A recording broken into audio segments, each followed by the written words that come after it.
Claire never imagined that a quiet summer could change everything she thought she knew about herself, her marriage, and her heart. Life had settled into a calm, almost predictable rhythm since marrying David 3 years ago. He was dependable, steady, and kind, the kind of man who believed in schedules, budgets, and quiet evenings in front of the TV. Claire respected him, appreciated him even, but somewhere along the way, passion had slipped out of their marriage like air escaping a balloon. She didn't resent it. She had simply accepted that this was how adulthood worked. Until the day David's son, Ethan, came to stay. It began with an unexpected phone call in early June. David told her that Ethan had finished college and needed a place to stay for the summer before starting his new job. Claire had met Ethan briefly at the wedding, a polite, reserved, young man who'd shaken her hand and congratulated her fatherly, almost awkwardly. She hadn't thought much about him since, but when she hung up the phone, she felt a strange nervousness. Maybe it was the thought of another person in the house. Or maybe something deeper that she didn't yet understand. The day Ethan arrived, the sky was heavy with summer rain. Claire watched from the kitchen window as he stepped out of the cab. Tall, confident, his hair damp from the drizzle. He looked older than she remembered, more defined, with an easy smile that carried a hint of mischief. When he walked through the door and hugged her hello, the warmth of his presence filled the room in a way that caught her off guard. "Thanks for letting me crash here for a bit," he said, dropping his bag. "It's good to see you again, Claire." "You're home too," she replied with a small smile. "I'm glad you're here." From the first evening, it was clear Ethan's presence would change the rhythm of the house. David was still buried in work, gone before sunrise, home after midnight. But Ethan was there helping in the kitchen, fixing the loose porch light, talking about the world like it still held endless possibilities. He had energy, warmth, and curiosity that made the house feel alive again. For the first time in months, Claire found herself laughing, not the polite laughter she gave David during small talk, but real, sudden laughter that surprised her. Days passed quickly, each one blending into the next. They shared breakfasts and late dinners, watched old movies, and talked about everything: books, travel, even silly things like why the neighbor's cat refused to leave their porch. Ethan had a way of listening that made her feel seen, like her words mattered. And the more time they spent together, the harder it became to ignore the quiet pull that had started to grow between them. One humid evening, when the air was thick with the smell of rain, the power went out. Claire was in the kitchen lighting candles when Ethan walked in, his phone flashlight cutting through the dim light. "Looks like we're on candle duty," he said, smiling. They laughed and moved around each other easily, finding candles and placing them around the living room. When the house glowed in soft light, they sat down, the storm rumbling faintly in the distance. "I don't think I've done this since I was a kid," Ethan said, stretching out on the couch. "Blackouts." "No," he said, smiling, sitting still, talking, just this. Claire looked at him for a moment, realizing she hadn't done just this in years either. Life had become a checklist of responsibilities: work, meals, chores, quiet dinners. She'd forgotten what it felt like to simply exist in a moment that didn't demand anything from her. The sound of rain grew heavier and thunder rolled in the distance. She stood and moved to the window, watching the downpour. When she turned, Ethan was standing closer than she expected, his eyes on her face, soft and searching. "Claire," he said quietly, and something in the way he said her name sent a tremor through her chest. She stepped back slightly, unsure of what to say, unsure of why her heart was racing.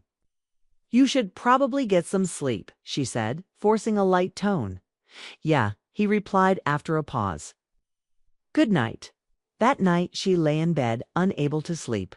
David was out of town on a business trip, and the silence of the house felt too large. She kept hearing Ethan's voice in her head, not the words, but the way he had said her name. It was gentle, hesitant, as if he didn't want to cross a line but couldn't help being close to it. The next morning she told herself to act normal. She kept busy cleaning the kitchen, watering plants, calling her sister. But when Ethan came downstairs, barefoot and smiling, all her rehearsed calm vanished. "Morning," he said softly, his voice still sleepy. "Smells like coffee. It's fresh," she said quickly, turning away to pour him a cup. "Thanks," he replied, sitting at the table. For a moment, there was silence. Then he said, "You're always taking care of everyone, aren't you?" The words landed heavier than she expected. She didn't answer right away. "I guess that's what happens when you grow up learning to hold everything together." She finally said. Ethan looked at her, his eyes filled with something that wasn't pity. It was understanding. "You don't always have to," he said. The way he said it, calm, certain, stayed with her. For days, she found herself thinking about it, even when she tried not to. She told herself it was just kindness, just attention she wasn't used to. But something deeper had already started forming, quiet and invisible, threading its way through their conversations and shared silences. One afternoon, she was folding laundry in the living room when Ethan came in from the backyard, his shirt damp with sweat, hair sticking slightly to his forehead. "It's like an oven out there," he said, grabbing a glass of water. "Welcome to summer," she said, laughing. He sat down beside her on the couch, close enough that she could smell the faint scent of sun and grass on his skin. They talked for a while about nothing, the garden, the weather, his new job plans. But then he said something that caught her off guard. "You know," he said, voice softer now, "I used to think my dad was the strongest person I knew. But lately, I think you might be." The sincerity in his tone made her chest tighten. "Don't say that," she said quickly, her voice almost a whisper. "Why not? It's true." She looked at him then, really looked. He wasn't a boy anymore. He was a man, confident, kind, and yet vulnerable in a way that felt raw. And for the first time, she realized how blurred the lines had become. The air felt heavier, charged with something she didn't want to name. She stood quickly, pretending to gather laundry. "I should finish this before dinner," she said. Ethan nodded, watching her carefully, then stood and walked toward the door. Before leaving, he paused and said softly, "You don't have to pretend around me, Claire." The words followed her all night. She told herself it didn't mean anything, that he was just being thoughtful, empathetic. But deep down, she knew it wasn't that simple anymore. Something had changed between them, and neither of them could undo it. That night, she dreamed of the rain again, of candlelight flickering against the walls, and a voice whispering her name through the storm. When she woke, her heart was pounding, her hands trembling. She told herself to stop, to bury it, to act like it never happened. But when she walked into the kitchen that morning and found Ethan standing there, his eyes meeting hers with quiet intensity, she knew she couldn't keep pretending much longer. And as he spoke her name softly, carefully, almost like a secret Claire's world began to tilt in a way she could never fully control again. The following days unfolded like a silent tug-of-war inside Claire. Every time Ethan walked into a room, her heart reacted before her mind could stop it. She avoided his gaze, kept conversations short, and filled her days with unnecessary chores just to keep busy. Yet, no matter how much she tried, she couldn't stop feeling that quiet pull, the invisible current that connected them. David had been away more than usual lately. He managed several construction sites across the state, and his work often took him away for days. When he called, their conversations were short, mostly about bills, house repairs, or grocery lists. Claire had stopped expecting warmth from him. Their marriage had become practical, like a partnership that had forgotten how to feel. She didn't blame him. She blamed time. Time had slowly dulled the edges of everything between them. Ethan, on the other hand, was full of life. He noticed small things, the color of the sunset, the way the wind moved through the trees, the way she laughed when she forgot to be cautious. It had been so long since someone had simply seen her. He didn't have to say much. It was in his eyes, his tone, his quiet presence. And that scared her more than anything. One Saturday afternoon, the air was thick and heavy with summer heat. Claire was outside trimming the rose bushes when Ethan came out with 2 glasses of lemonade. "You'll pass out here," he said with a grin, handing her one. She took it, smiling despite herself. "I needed something to do." He sat on the porch steps, watching her work for a moment. You know, you don't always have to do something, he said. You can just be. She laughed softly. I don't think I remember how. Ethan looked up at her then, his eyes thoughtful. Maybe someone should remind you. For a long second, she couldn't find words. His tone wasn't playful this time. It was sincere, almost tender. She turned back to the roses, pretending not to notice the warmth rising in her chest. That evening, clouds gathered over the horizon again, and thunder echoed faintly. David was still gone. Claire cooked dinner anyway, out of habit. Ethan offered to help, and together they moved easily around the kitchen, cutting vegetables, teasing each other about the right way to season pasta sauce. It was simple, effortless, and for a moment, felt like family. When they sat down to eat, the storm began outside, the sound of rain drumming softly against the windows. Feels like déjà vu, Ethan said, smiling. Yeah, she replied, remembering that night of candlelight and thunder. But this time something felt different, closer. Heavier dot after dinner, the power flickered again. Claire sighed, shaking her head. Not again. Guess we'll have to light the candles, Ethan said, standing soon. The house was glowing once more in warm, flickering light. They sat together in the living room, the sound of rain filling the quiet. For a while, they talked about small things, his job plans, her garden, the book she'd been reading. But then silence settled, soft and thick. Ethan looked at her, his expression unreadable. Claire, he said quietly, can I ask you something? Of course, he hesitated. Are you happy? The question hit her harder than she expected. She opened her mouth to answer, but no words came. She looked away, staring at the candle flame instead. I'm fine, she finally said. That's not what I asked. She sighed, her voice trembling slightly. Ethan, life isn't always about being happy. Sometimes it's about keeping things steady. Kay nodded slowly, but didn't look away. You deserve more than steady. The air between them thickened, every second stretching longer than it should. Claire stood abruptly, trying to escape the moment. It's late. You should get some rest. Claire, he said softly. She froze. He stood too, his voice low. I didn't mean to make you uncomfortable.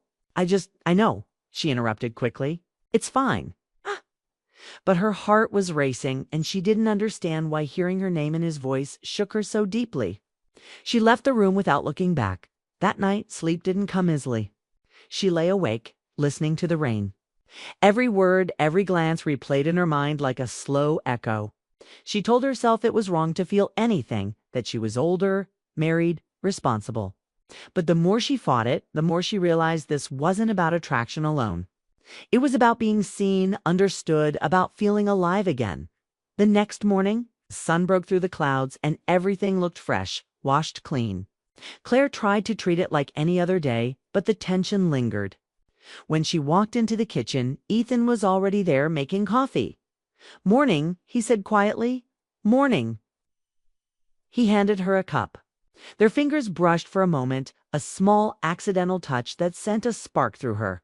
She pulled her hand back quickly, pretending not to notice. Ethan looked like he wanted to say something, but stopped himself. Instead, he smiled faintly and said, Dad's coming home tomorrow, right?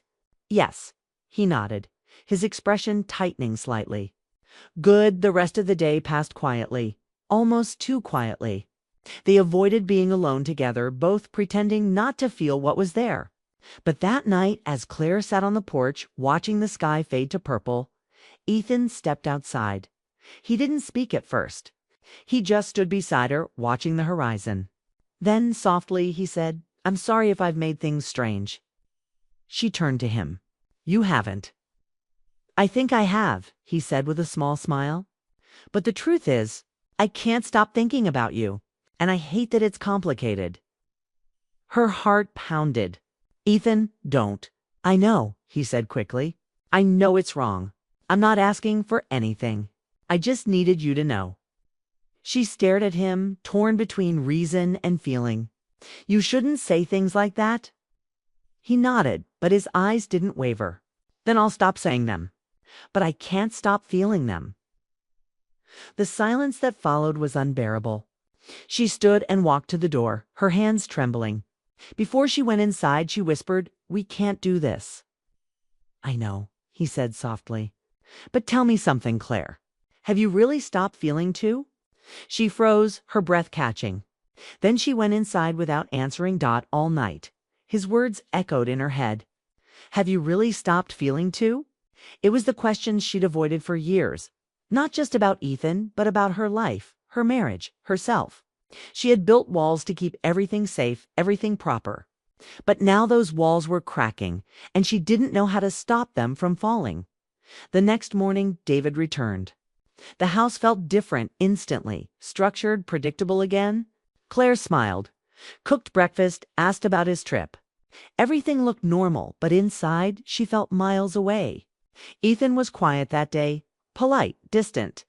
Their eyes didn't meet once. Over the next week, the house returned to its old rhythm. David and Ethan talked about work and plans. Claire stayed in the background, pretending everything was fine. But deep down, she knew things weren't the same. Something invisible had changed forever. Then, one evening, when David was in his study, Ethan came to the kitchen to grab water. Their eyes met just for a second, and in that look, everything was said without a single word. The distance, the longing, the ache of unspoken truth. He whispered, barely audible, "Claire." She turned away quickly, her heart aching. She didn't answer, but tears filled her eyes. And in that quiet, she realized something painful. Sometimes love isn't about being with someone. Sometimes it's about letting go before the world takes notice. But letting go, she knew, would be the hardest thing she'd ever done. The following week, tension settled over the house like a quiet fog. Claire moved through the rooms with practiced ease, but inside, everything was unsettled. Every glance, every small word from Ethan lingered in her mind, making ordinary moments feel loaded with unspoken meaning. She tried to keep busy laundry, grocery lists, planning meals, yet even mundane tasks were colored by his presence. David remained oblivious. He was focused on work, emails, and calls that took him out of the house for hours. Claire was grateful for his absence in one sense, but it left her alone with thoughts she couldn't fully confront. The quiet, she realized, wasn't comforting anymore. It was full of reminders she couldn't escape. Ethan, for his part, acted polite, careful, and restrained. He avoided stepping too close or saying too much. But there were moments, a lingering look while passing her in the hallway, a hand brushing hers by accident, that set her heart racing. They both knew they were skirting an invisible line, a boundary neither dared fully cross, but both felt bending under the weight of unsaid feelings. One evening, the sky painted itself in shades of orange and purple as the sun began to set. Claire was on the porch, sipping tea, lost in thought, when Ethan joined her. Holding his cup quietly, "You're quiet," he said, settling a chair next to hers. "I've been thinking," she admitted softly, almost whispering. About everything," she said. "About life, about us, about what I've been ignoring for far too long." He nodded, silent, attentive, giving her the space to speak. That was the thing that always pulled her in, his ability to listen without judgment, to simply be with her. "I don't know why I feel the way I do," she continued, her voice trembling slightly. "I've been married for so long, and I've accepted a life that's safe, practical, predictable. But then you're here, and it's like everything I've pushed away comes rushing back." Ethan's expression softened. "Claire, I feel it too. But we can't act on it. Not while you know. Everything else exists." She nodded, swallowing hard. "I know." For a long while, they simply watched the sunset together. Two hearts beating fast, words unsaid hanging in the air. The world felt distant. Time seemed to slow. It was in that silence that Claire realized she didn't need to act on her feelings to acknowledge them. Sometimes recognition alone was enough. Over the next days, Claire tried to create small boundaries for herself. She avoided moments of privacy with Ethan, focused on her routines, and reminded herself of David's place in her life. She had made vows, built a life, and though the stirrings of desire were real, they were secondary to the life she had promised to protect. Yet the heart is rarely rational. One afternoon, a thunderstorm rolled in, rain tapping against the windows. She and Ethan were in the kitchen, preparing dinner, when the power flickered and went out. They lit candles, their faces glowing in the soft flickering light. "This storm reminds me of—" "Before," Ethan said quietly. "Before what?" she asked, glancing at him. "Before life got so complicated," he admitted, his eyes meeting hers. "Before we had to pretend we're okay with boundaries that hurt us more than they help." Claire felt tears prick her eyes. She wanted to turn away, to escape the moment, but she couldn't. "Ethan," she whispered, her voice breaking. He hesitated. And for a heartbeat, it felt like they could step across that invisible line. But then he took a deep breath and stepped back, respecting the unspoken rule that had to remain in place. "I can't," he said softly. "Not ever." The weight of his words hit her. Relief mixed with sadness. She realized she had been waiting for him to act, to give in to the pull, but the truth was, restraint held more power than surrender. Their connection, electric and undeniable, was real. But it didn't need to be acted upon to exist. Days passed. And with each sunrise, Claire felt a quiet acceptance growing within her. She began spending more time with David, noticing small gestures she had ignored, the way he straightened a picture frame, the way he hummed quietly while reading the newspaper. She realized love could evolve and grow without the thrill of forbidden desire. Sometimes it was about comfort, companionship, and shared history. Ethan continued to be part of her life, naturally and gently. Their conversations remained warm but careful. They laughed, shared small victories, and occasionally glanced at each other in moments that reminded them both of what could have been. And yet, both of them understood the boundaries clearly now. Respect didn't diminish connection. It deepened it. One evening, as autumn approached, Claire and Ethan were walking through the backyard, enjoying the crisp air. He stopped near the old oak tree, where sunlight streamed through the leaves. "Claire," he said softly, "I want you to know that no matter what, I'll always care about you. Not in the way we're not supposed to, but in the way that matters, as a friend, as family." She looked at him, her heart full but steady. "I know, Ethan, and I care about you too. In the same way." The tension, the longing, the unspoken ache, it all transformed into something different. A mature, quiet love that didn't need to break rules to exist. They had crossed emotional boundaries in thought, but in action, they had chosen integrity. That choice, painful as it had been, gave Claire a strength she hadn't realized she possessed. Winter came, and with it, a sense of closure. Claire watched the first snowflakes fall, feeling a lightness she hadn't known for years. Ethan was inside, helping David with a repair project. She smiled quietly to herself. Life was full of challenges, moments of temptation and emotional storms. But it was also full of beauty, forgiveness, and quiet victories. In those months, Claire discovered something important. Emotional honesty didn't require action, and longing didn't require surrender. By acknowledging her feelings without acting on them, she preserved her marriage, maintained family harmony, and still experienced the depth of connection she had feared was lost. One rainy afternoon, as she sat reading by the window, Ethan joined her with a cup of tea. They sat together in companionable silence, listening to the rain, the warmth of the house wrapping around them. She realized the heart could hold many truths at once: love, desire, loyalty, and respect, and that the richest life balanced all of them carefully. Claire looked at him and said softly, "Thank you for understanding." Ethan smiled. "Always," he said. "Always." And in that moment, the house didn't feel heavy anymore. It felt alive, full of possibilities that didn't require compromising values or losing oneself. Claire knew she had faced a test of her heart, her morals, and her courage, and had passed. She had embraced the complexity of human emotion, allowed herself to feel deeply, and yet remained true to the people she loved. The storm, both literal and metaphorical, had passed. And Claire, watching the sunlight reflect off the wet leaves, understood that some of life's most powerful moments weren't about what was done, but about what was chosen not to be done. In restraint, she had found freedom. In honesty, she had found peace. And in the quiet understanding between her and Ethan, she had discovered a love that didn't need to disrupt the world to exist. As the day ended and the house settled into evening calm, Claire whispered to herself, almost in awe, "We survived the storm." Ethan, from the other room, heard her and smiled silently. He didn't need to respond. The quiet agreement between them was enough. Their connection, profound yet restrained, remained intact, a testament to emotional maturity, personal integrity, and the quiet power of human bonds.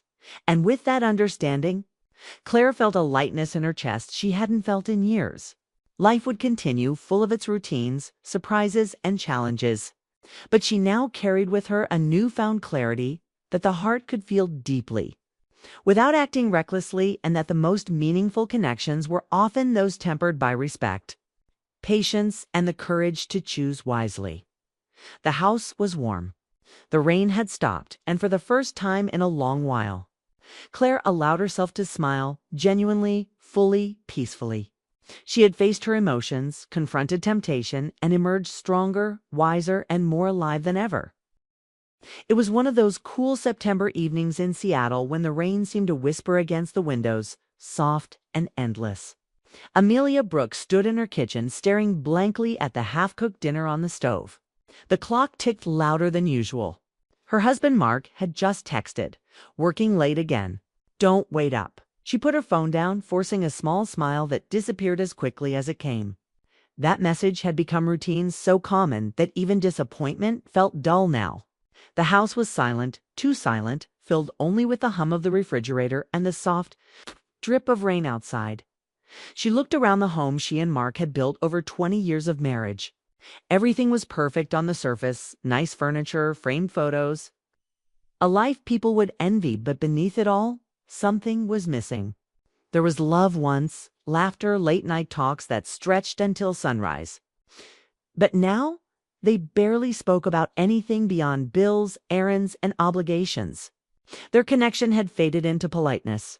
Amelia didn't even know when that had happened. Only that one day she woke up and realized she felt invisible. Her phone buzzed again. It's time, a call from Nora, her oldest friend. "You're not staying home again, are you?" Nora's cheerful voice filled the kitchen. Amelia tried to sound amused. "I'm making dinner." Nora laughed. "You're making loneliness. Come out tonight. There's a charity event downtown. Live jazz, good food, normal human interaction. You need it." Amelia hesitated, glancing at the rain outside. "It's raining, Nora. Seattle." "Amelia, it's always raining. Come on, please. You used to love music. You used to love everything." Something in that sentence stung her. Used to love. Nora didn't mean it cruelly, but it hit a truth Amelia couldn't deny. She hadn't loved much of anything lately, not even herself.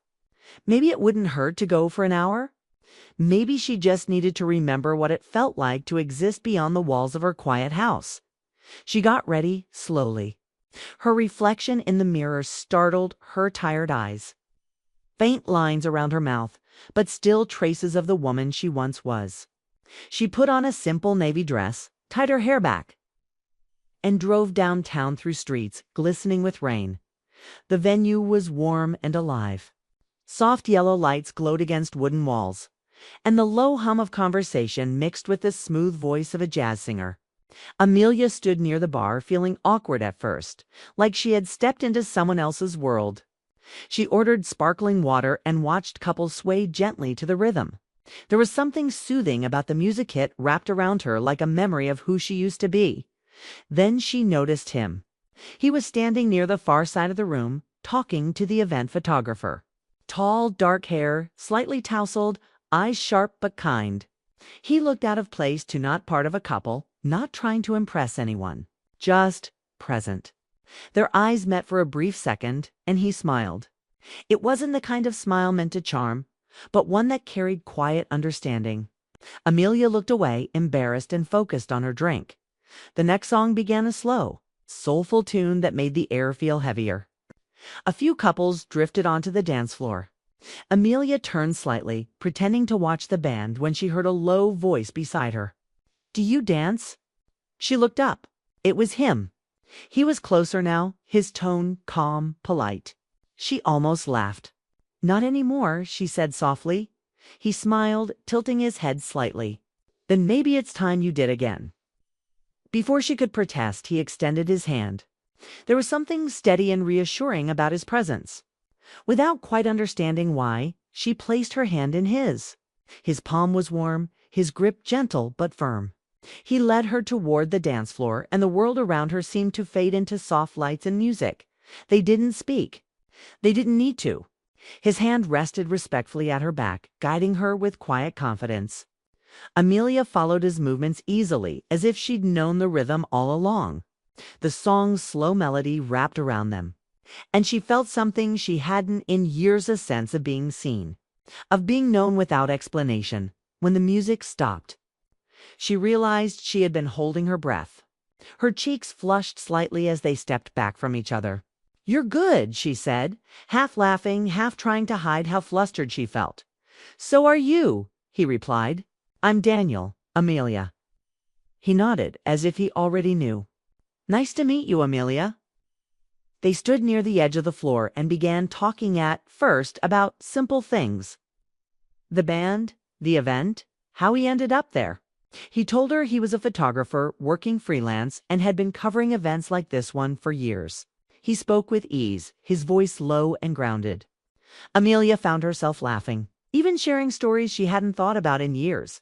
How she used to take dance classes in college. How she and Mark once traveled across the coast before life got busy. Daniel listened, not with polite nods, but with genuine attention. It had been so long since someone looked at her like that, with curiosity, not obligation. When Nora came over, slightly tipsy and ready to leave, Amelia turned to say goodbye to Daniel, but he was gone. She scanned the room once, disappointed, though she didn't understand why. Driving home, the rain was heavier, blurring the city lights into streaks of gold and white. She turned off the radio and thought about the way Daniel had moved, the calm assurance in his voice, the quiet in his eyes. It wasn't attraction exactly, it was awakening. A reminder that something inside her still existed, still wanted to feel connected, still wanted to be alive at home. The house was dark. Mark wasn't back. She ate a few bites of cold pasta, then sat on the couch, replaying the dance over and over in her mind. She could almost still feel his hand guiding hers, the unspoken rhythm between them. It wasn't what he said that stayed with her, was what he didn't say. The silence had spoken louder than any words could. Lying in bed that night, she listened to the sound of rain on the roof. It had been a simple evening, just a dance, just a stranger, but something about it unsettled her. It wasn't about Daniel. It was about herself. About the part of her that she'd long ignored, buried beneath years of responsibility and distance. For the first time in a long while, she felt awake. It wasn't happiness exactly, but something close, a pulse, a whisper that maybe, just maybe, her story wasn't finished yet. The next morning, she caught herself glancing at her phone, though she knew she had no reason to expect a message. She laughed at the thought. Still, she couldn't help it. The memory of his steady hand and calm voice lingered at work. Everything felt oddly sharper, the colors, the sounds, even her reflection in the window. She noticed she was standing straighter, smiling more easily. Something had shifted inside her. And yet, underneath the small spark of newness, there was guilt. She had done nothing wrong. But she knew what she was feeling was dangerous, the beginning of something she couldn't quite name. That evening, as Mark sat across from her at dinner, scrolling through his phone, Amelia studied his face. They had built a life together, a history, memories. But somewhere along the way, they had stopped holding each other the way they used to. She wanted to tell him about the fundraiser, about dancing, about how it made her feel alive again. But when she opened her mouth, the words disappeared. Instead, she said quietly, "You're working a lot lately." He didn't look up. "You know how it is. Deadlines never end." She nodded. "Yeah, I know." That night, she lay awake again, staring at the ceiling. The rain had stopped, but its rhythm still echoed in her mind. She thought of Daniel not as a man she wanted, but as a reminder of something deeper.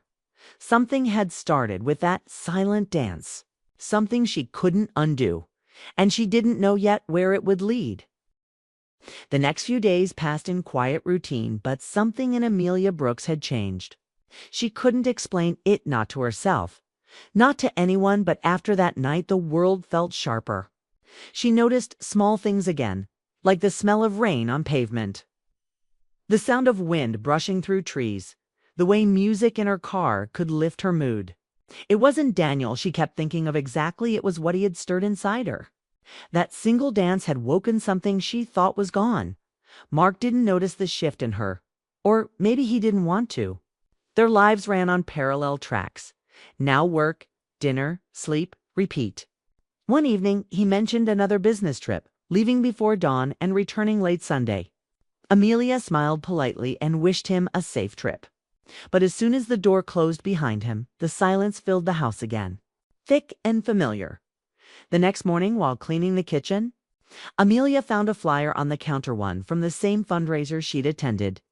She remembered the warmth of the music, the flicker of lights, and suddenly she wanted that feeling again. Without thinking, she searched online for local art or community events, hoping for something similar. She found one, a small gallery exhibition featuring local photographers.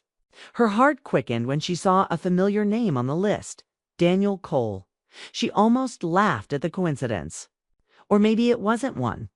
Maybe the world was nudging her toward something she needed to face. She hesitated for a long while before finally deciding to go. The gallery was tucked into a quiet street, its walls lined with soft light and framed photos that captured life in fleeting moments, people laughing in the rain, a child watching snowfall, a woman dancing alone in a kitchen. Each image felt deeply human. And then she saw his name again, below a photograph of two hands almost touching, fingers brushing but not quite holding. The title read, Almost. Amelia stood there longer than she meant to. That photo captured something she couldn't name, a quiet ache. A longing that wasn't desperate but deeply familiar. Beautiful, isn't it? A voice said behind her. She turned and saw him, Daniel, smiling faintly, camera strap hanging loosely around his shoulder. He looked different in daylight, calmer. Yet his eyes carried that same quiet warmth she remembered. I wasn't sure I'd see you again, he said to Amelia. Managed a nervous smile. I wasn't sure either. I didn't know you were showing your work here. He shrugged modestly. It's small, but I like capturing moments that feel real. Not perfect, just true. They walked together through the gallery, talking softly. There was no pretense between them, no small talk about work or the weather. They spoke about art, life, the little things people stop noticing when they get too busy surviving.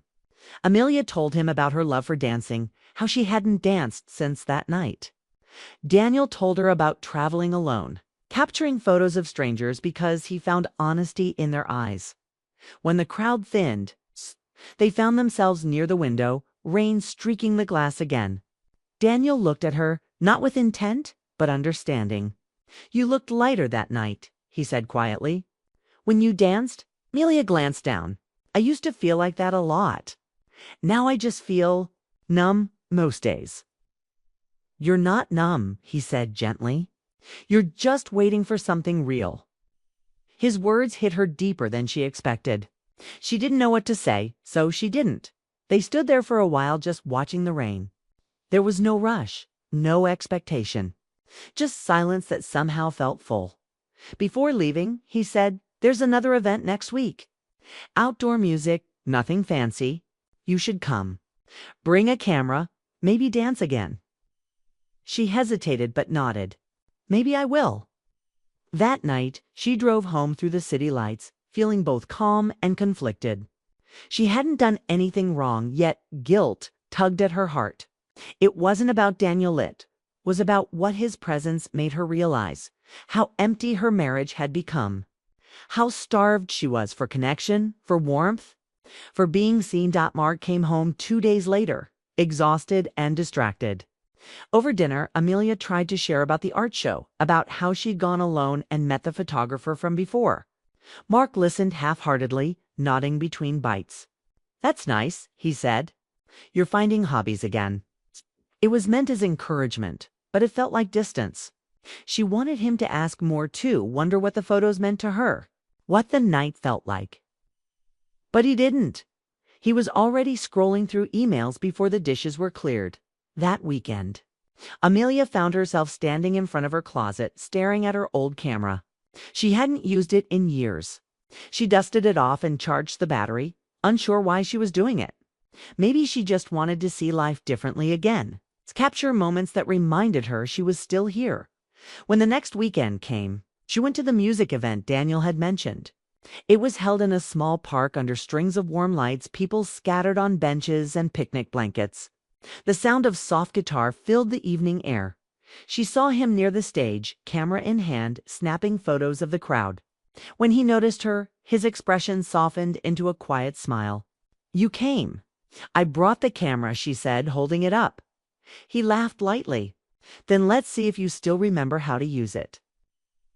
They spent the evening taking pictures of strangers laughing, kids running, the glow of lights reflecting off puddles. Daniel guided her through angles and settings, but mostly he let her explore. There was an unspoken ease between them, a rhythm that didn't need defining dot.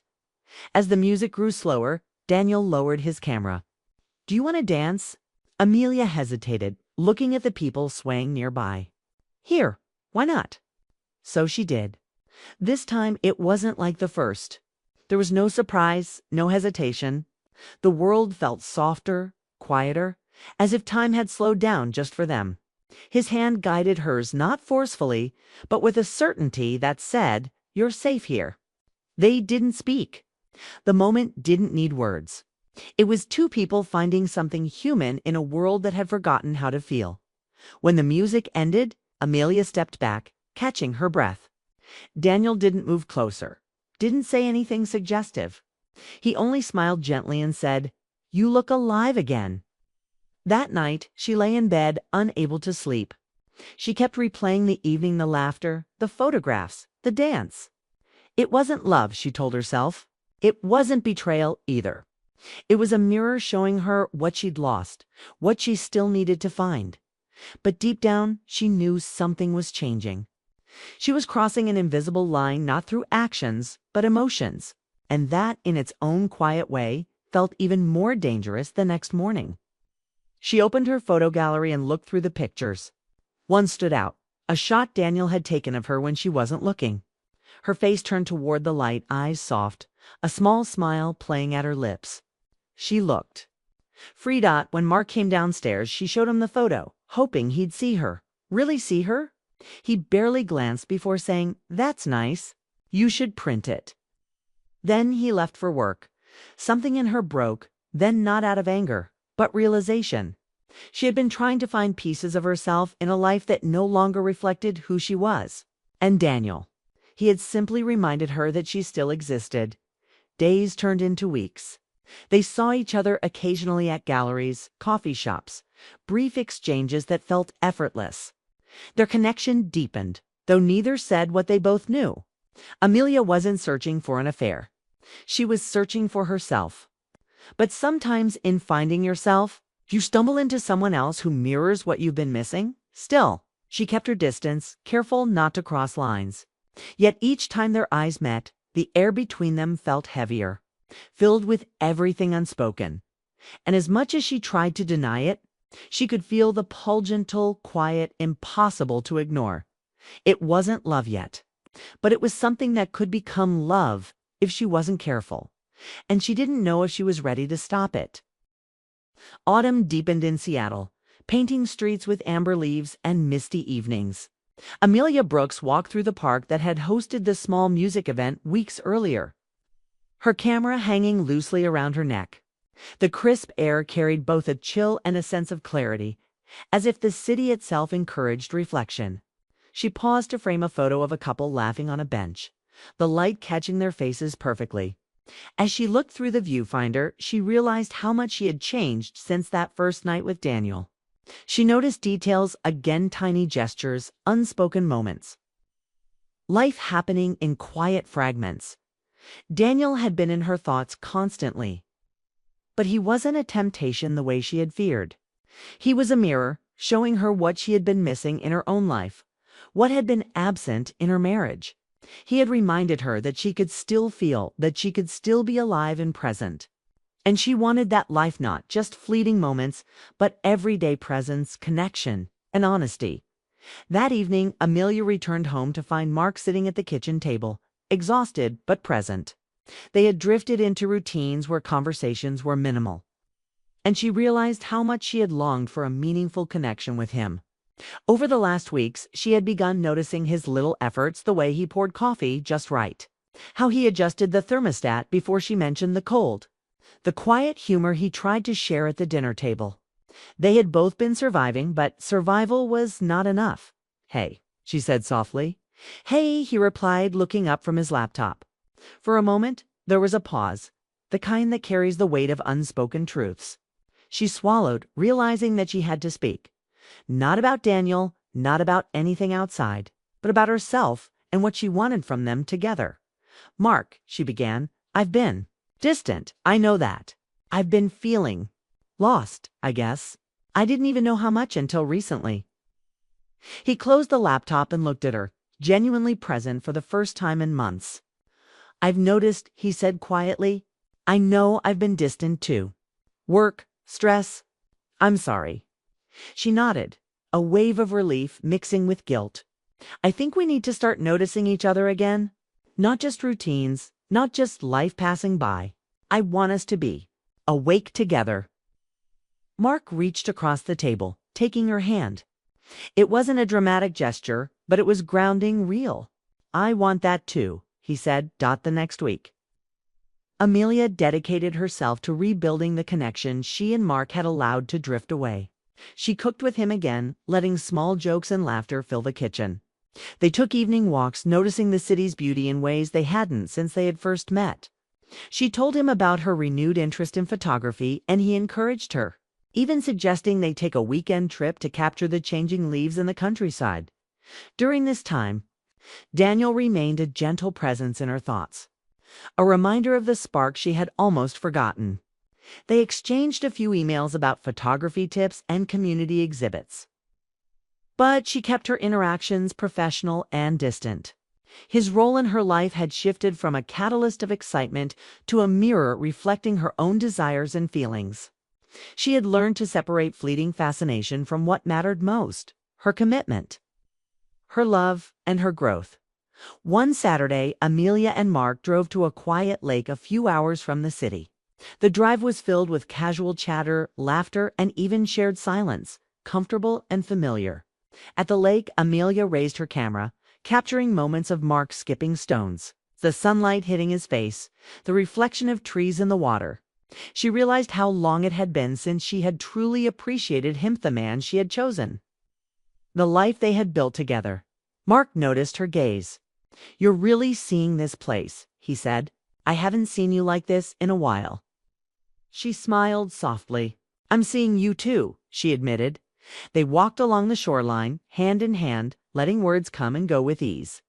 Amelia understood that love wasn't about sparks or constant excitement. It was about presence, attention, and choice. They talked about what had changed, what they wanted, and how they could maintain connection despite life's inevitable challenges.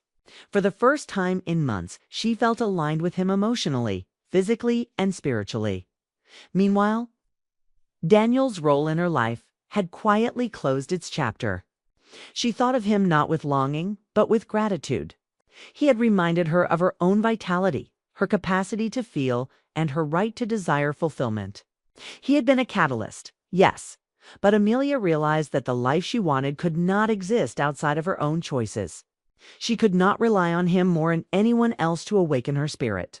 She had to take responsibility for her happiness and her relationships. Over the following months, Amelia and Mark continued rebuilding their life. They established small rituals, weekly walks, shared photography projects, even occasional dance nights in their living room. They laughed more easily, talked more openly, and began trusting again. Amelia found herself falling in love with Mark all over. Not as a routine, but as a conscious choice every day. One evening, Amelia sat in her studio looking at the photos she had taken over the past few months. One image stood at a photograph of Mark midlaugh, the sunlight catching his hair. She smiled and realized she had captured him as she truly saw him, imperfect, alive, real. It reminded her of the lesson she had learned through her encounter with Daniel.